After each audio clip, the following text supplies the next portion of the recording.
Всем привет! Это канал Гудзик DIY. Меня зовут Катя, и в сегодняшнем видео я хочу показать вам, как сделала новогоднего снеговика с миниатюрой заснеженного домика внутри. Также я хочу разыграть его среди своих подписчиков. И чтобы не затягивать вступление, об условиях расскажу чуть позже. Забыла сказать, что результаты будут опубликованы ровно через месяц, 25 декабря. И как вы уже наверняка догадались, основа будет из воздушного шарика, оклеенного в технике папье-маше. Я сразу начертила на нем область, которая не будет заклеена. Я сделала 8 слоев с промежуточной просушкой, чтобы основа была довольно крепкой. А чтобы дно было устойчивым, приклеила пластиковую крышку. И стык точно так же оклеила бумагой. Покрываю всю поверхность краской, которую смешала с сухой гипсовой шпаклевкой. Кисточка оставляет шершавую фактуру, и под ней не видны стыки бумажных квадратиков. По моей задумке у снеговика будет светящийся нос. Для этого я беру именно пластиковый шарик, мне нужно, чтобы он был пустым внутри. Пенопластовая заготовка в данном случае не подойдет. Вырезаю отверстие чуть больше диаметра светодиодной свечи. А впереди прорезаю отверстие для огонька. Если срезы получились не очень ровные и гладкие, их можно зашлифовать наждачкой. Зеленый цвет мне, конечно же, не подходит. Перекрашиваю его в белый. На глиттер краска прекрасно ложится, не нужно никакой дополнительной грунтовки. И получается такая приятная, красивая шероховатая поверхность. Вклеиваю свечу и формирую морковку. Цветной клей часто продается поштучно в канцелярских магазинах, но именно этот я покупала целым набором в строительном гипермаркете. Чтобы не обжечься, не нужно сильно разогревать термопистолет. И пальцы лучше смочить, чтобы клей к ним не прилипал. Чтобы она не шаталась при включении и выключении, заполняю пустоты фольгой.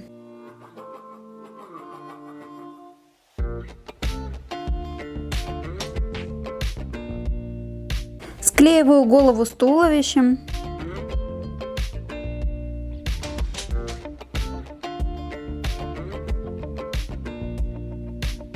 И теперь можно сделать шапочку. Для нее я взяла детские колготы. Я в таких работах стараюсь выбирать фактурную ткань. Делаю отворот и приклеиваю на голову снеговику.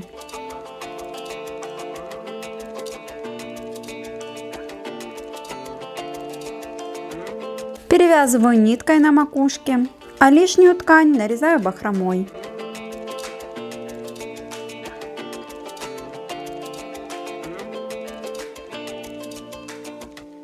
Чтобы ткань держала форму и ее можно было потом покрасить, пропитываю клеем ПВА и украшаю меховым отворотом, который делаю из ваты.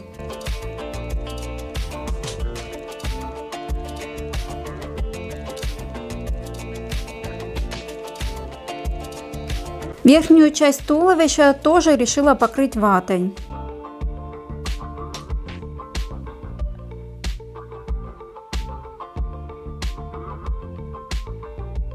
И после высыхания приклеила детский вязаный шарф. Тут вязка не очень крупная, а подложка из ваты даст дополнительный объем.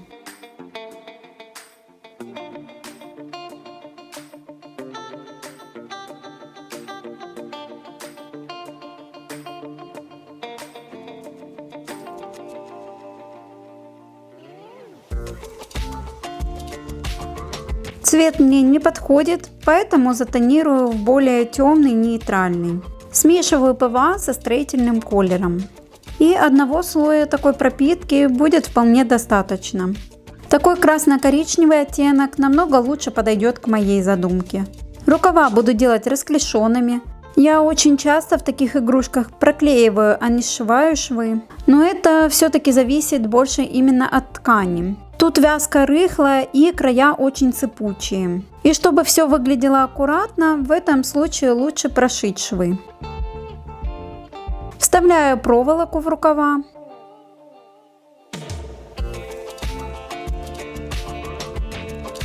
И точно так же пропитываю их цветным ПВА. Добавила к этой смеси еще коричневого и этим цветом пропитываю шапку. Тут уже наносила 2 слоя, чтобы цвет получился равномерным. Полоски затонировала розовой перламутровой краской. И в технике сухой кисти прохожусь золотым цветом. И по курточке, и по шапке.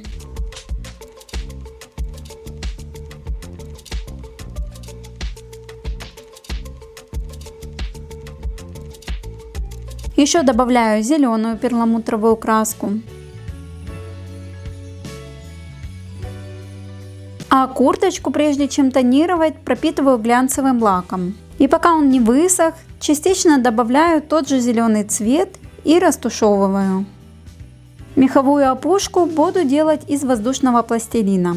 Я взяла самые неходовые цвета, розовые оттенки очень редко использую в своих работах. Все равно буду его красить, так что тут это мне не имеет никакого значения. Смешала обычный воздушный пластилин с шариковым. Это придаст поверхности дополнительного объема и неравномерности. Такую фактуру можно сделать зубочисткой или стиком из набора.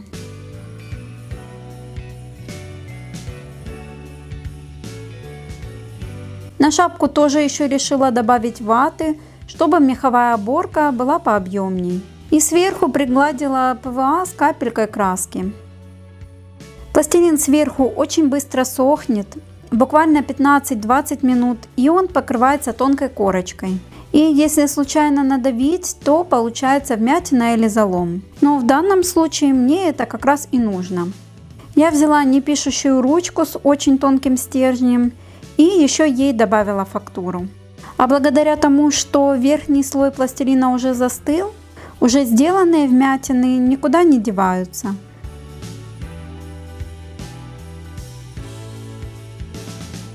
Меховую опушку также тонирую после застывания ваты. И этот же зеленый цвет добавляю и на пластилин.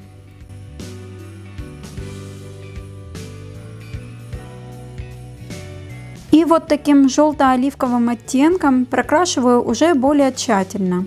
Он полупрозрачный, поэтому не перекроет предыдущий цвет.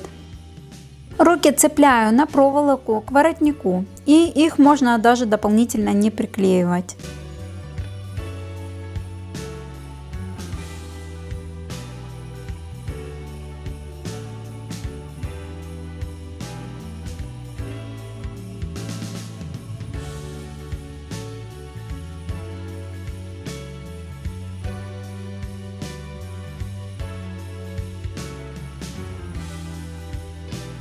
Для ладоней также удобнее всего использовать воздушный пластилин. А чтобы он хорошо закрепился на проволоке, ее обернула капроном. Ну, а теперь можно заняться миниатюрой внутри. Я летом от родителей привезла вот такую советскую цветную фольгу.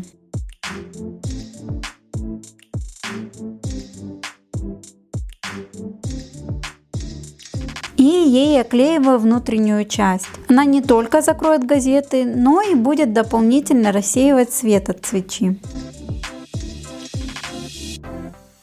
Делаю бортик из ваты и пока она сохнет, делаю домик.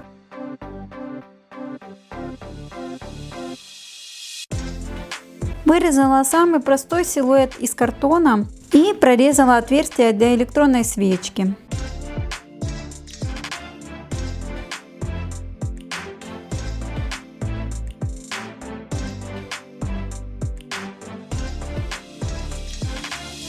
Как следует проклеиваю ее и закрепляю картоном, чтобы при включении она не провалилась вовнутрь.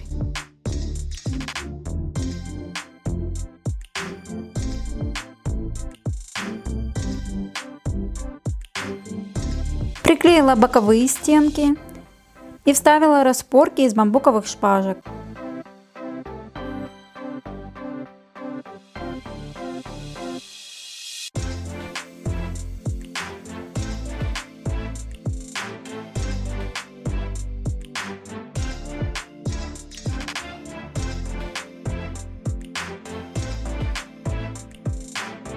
Оклеиваю домик плотной гофрированной бумагой. Она при покраске создаст красивую фактуру, напоминающую дерево.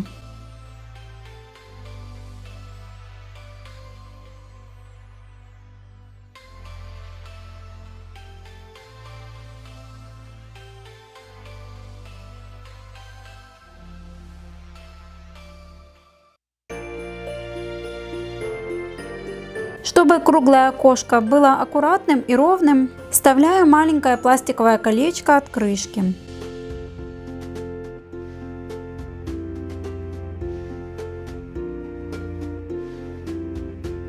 Прорезала отверстие для включателя, а из тонкой проволоки сделала решетку на окно.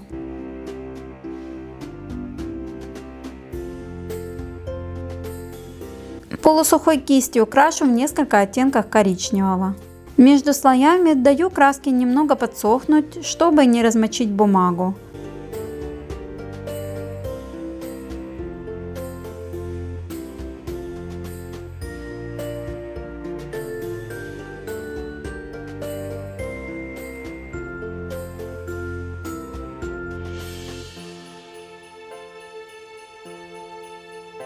На крышу добавляю кусочки гофрокартона для имитации черепицы.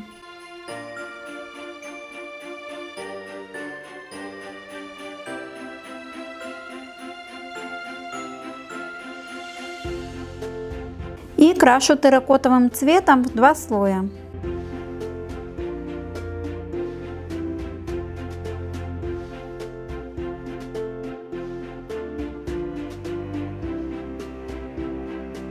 Заснеживать крышу точно так же буду ватой.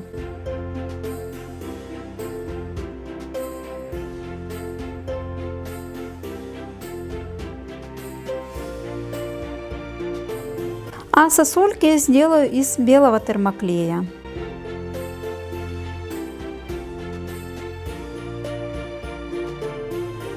Вату хорошенько пропитываю ПВА и после высыхания крашу.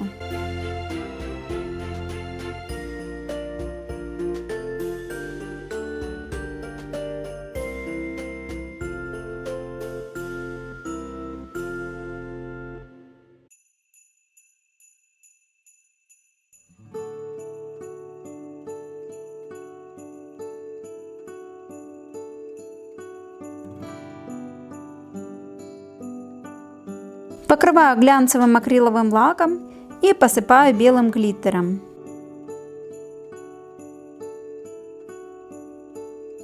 Для домика решила сделать подставки, но, наверное, зря.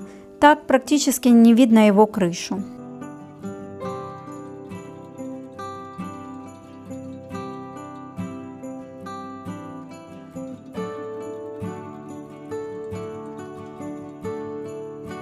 Низ домика точно так же заполняю ватными сугробами.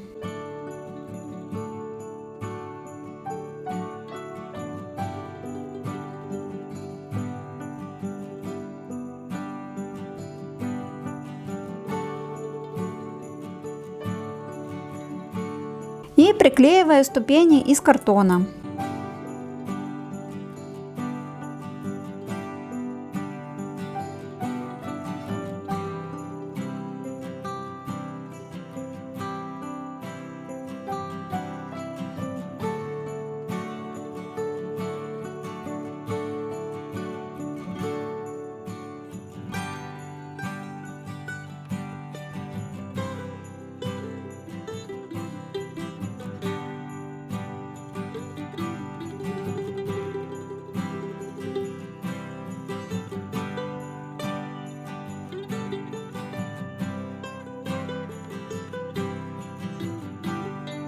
А пока вата сохнет, сделаю елочки. Просто отрезала маленькие веточки от большой еловой ветки и на бисерную проволоку нанизала красные бусины.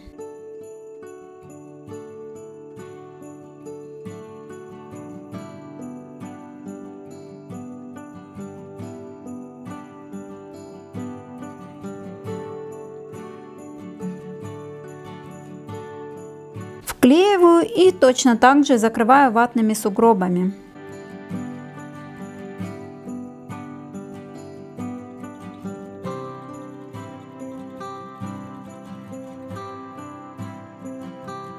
После высыхания налила термоклей, как будто ступеньки обледеневшие.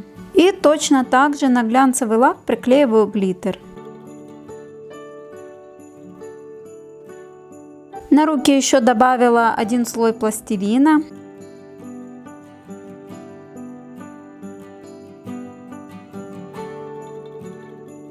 Мордашку рисую перманентным маркером.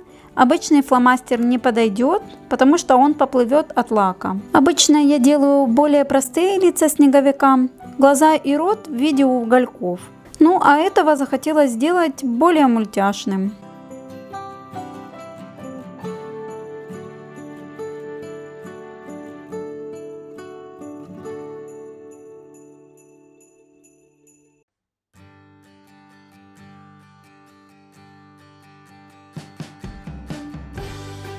Для того, чтобы глиттер не осыпался, сразу смешала его с лаком.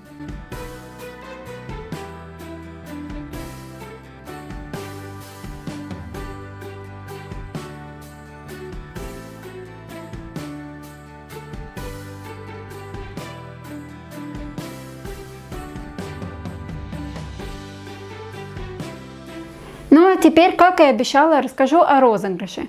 Условия, как всегда, очень просты. Нужно быть подписчиком моего канала, поставить лайк этому видео и написать совершенно любой комментарий. Комментарий победителя будет выбран случайным образом с помощью специальной программы. А результаты я, как всегда, опубликую в сообществе YouTube и в своем Instagram. Кстати, хочу напомнить вам о своем Instagram. Многие из вас не подписаны еще. Там я выкладываю не только анонсы своих будущих видео и фото своих работ. Также я выкладываю фото работ зрителей, сделанных по моим мастер-классам. И совсем немного рассказываю о своей личной жизни. Так что, если вам интересно, обязательно подписывайтесь, буду вам очень рада. Ну а на сегодня с вами прощаюсь и до встречи в новом ролике.